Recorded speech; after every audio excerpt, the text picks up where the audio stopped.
like to hear your words, sir. Yes. Turn your tassel. Because you graduated now. And goes to the other side. Okay, thank you, Mary. Uh-huh. This is really unexpected to me. I'm telling you, it's a lifelong dream come true.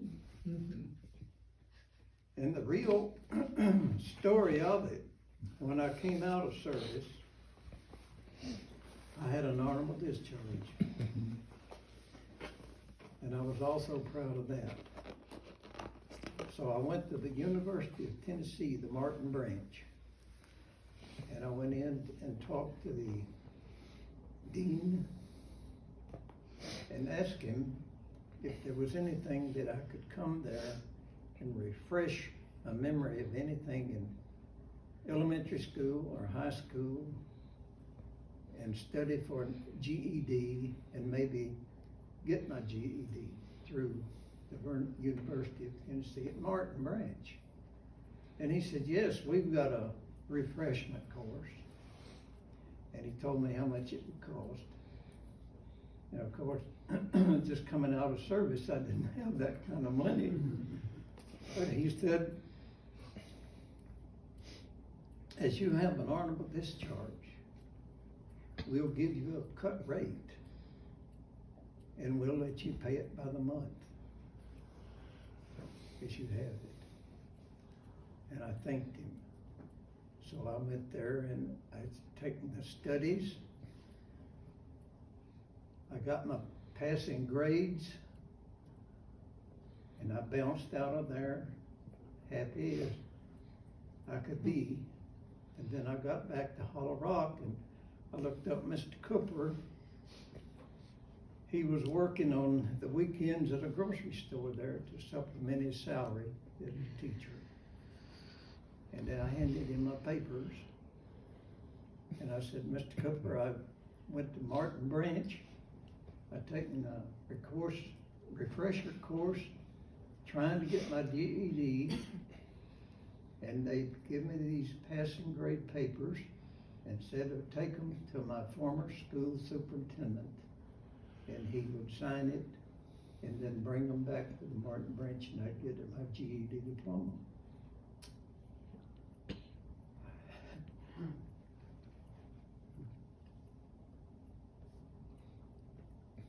I'm sorry, it still gets to me. Yeah. But I found Mr. Cooper. He was coming across the street there from the barber shop. And I said, Mr. Cooper, I want to talk to you a few minutes. He stopped and we shook hands and he said, well, Marv, it's good to see you're back and your neighbors out there in the Woodley Store community all think quite a bit of you as you come back to join them to be a farmer. And I handed him my papers and I said, if you will sign these, I can take them back to the University of Tennessee Martin Branch and I can get my GED. And he was looking at my papers and he was shaking about like I was. And he looked at me and he said, Marvin, I've never signed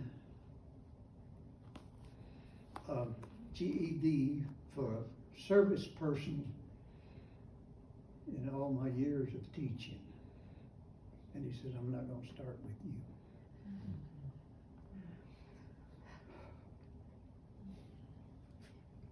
I said, Mr. Cooper, what have you got against me? He said, not a thing, Marvin. You was a good student. I remember you obeying orders. And I really hated to hear it when I was told that you had dropped out of school. But I knew that your parents was, the rest of us, poor. But he said, I'm not holding that against anybody. But he said, I'm not signing your papers.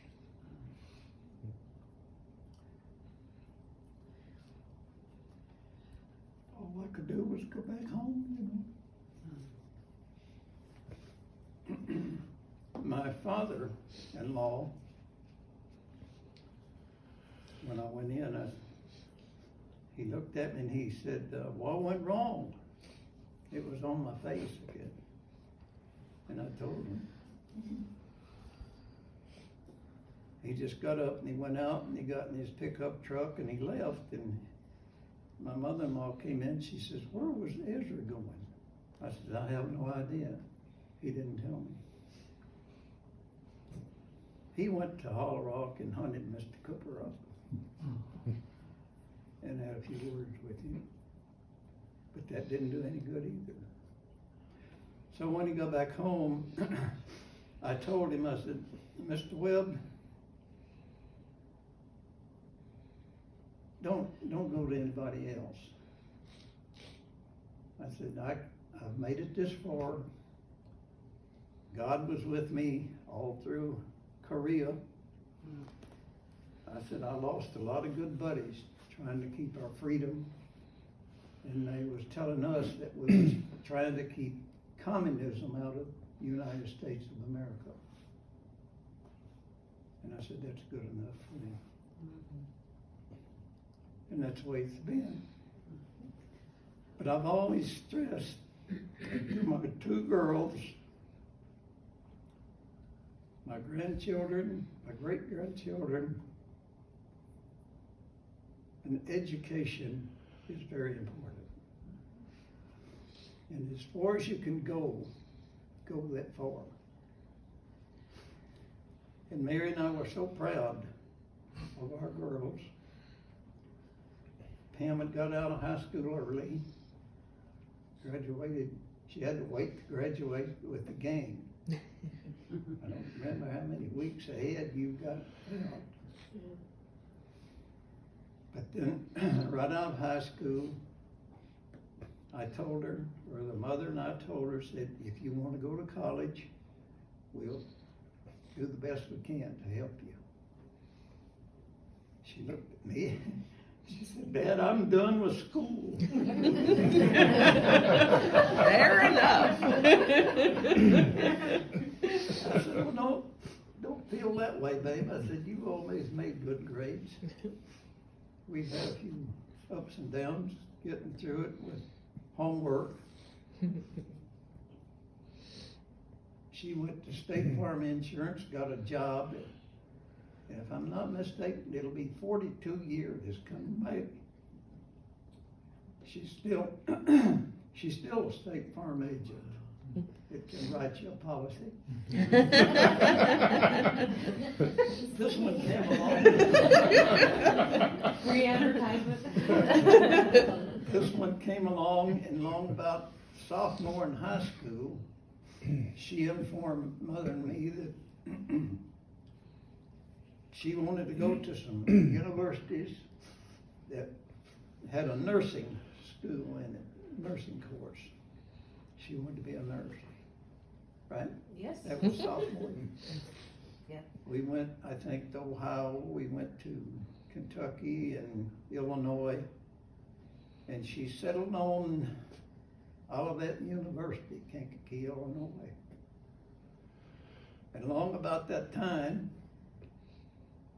there was quite a few protests going on in the colleges. These kids running around with a sign and protesting the professor and what the professors were saying. And her mother and I told her, said, if you go to Kankakee and we catch you out with a sign,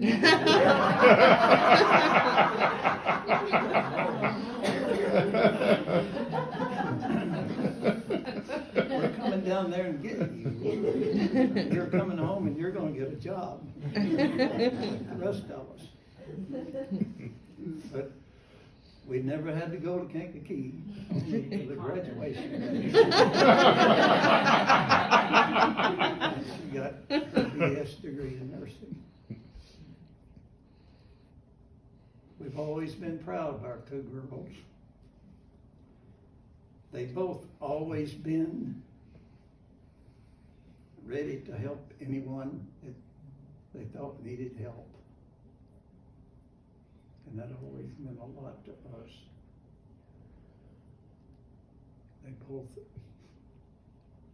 They didn't get sent to Sunday school and church. We taken them to Sunday school and church.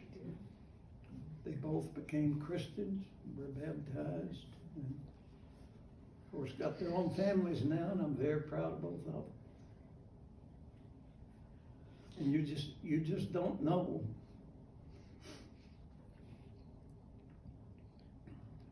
If you've never experienced something like I've experienced today, you just don't know how that makes you feel.